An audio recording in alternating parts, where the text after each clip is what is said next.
Dans cette nouvelle association, ce nouveau dispositif, vous êtes le coordinateur. Quel était le premier travail à faire pour faire exister cette force? Alors, le premier travail, ça a été la création du règlement intérieur.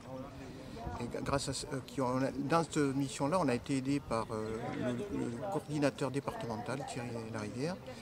Après, il a fallu trouver des volontaires. Ça a été facile de trouver des volontaires? Très rapide. Très Ouais, rapide. ça a été une vraie satisfaction. Je m'attendais à ce que ça soit facile. Ah bon. Voilà. Non, c'est. En plus, je tiens à signaler quand même que nous avons la famille Larieux, où il y a le grand-père, le père et la fille. Donc il y a 3 générations. Et il y a la famille Lannelang, les 2 frères Lannelang, qui sont aussi connus sur la commune et qui apportent un savoir quand même sur le milieu forestier.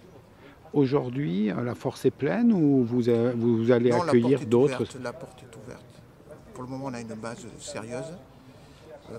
Parce qu'il ne faut pas croire qu'on va s'occuper que du feu de forêt. On va s'occuper aussi, si on était requis, de la pollution maritime. Et pour ça, on a François Saint-Marc, qui est très connu aussi pour l'histoire de la pollution, et aussi le déplacement des personnes. S'il fallait évacuer le camping, gérer. Et là, on a Jean Gobe, qui est un spécialiste aussi des mouvements de masse.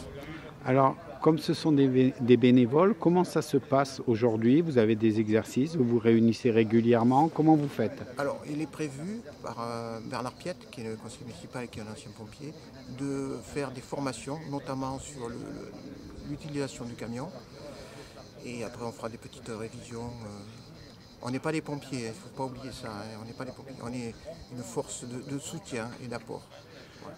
Comment, au quotidien, vous êtes en rapport avec eux régulièrement ou il faut attendre un événement pour que vous soyez en contact avec eux? Bon, on est tous une équipe de copains, quoi. On se connaît, on se côtoie tous les jours. Donc on sait sur qui on peut compter au jour le jour, quoi. Il n'y a pas de problème. Quelle est la satisfaction que vous retrouvez dans cette démarche? J'ai vu que c'est les 3 quarts, disons 75% de l'équipe, ce sont des mouliers de souche. Si on peut, le mot est peut-être un peu. Mais ça fait plaisir parce que les gens de Mouliette aiment leur village et veulent le préserver surtout.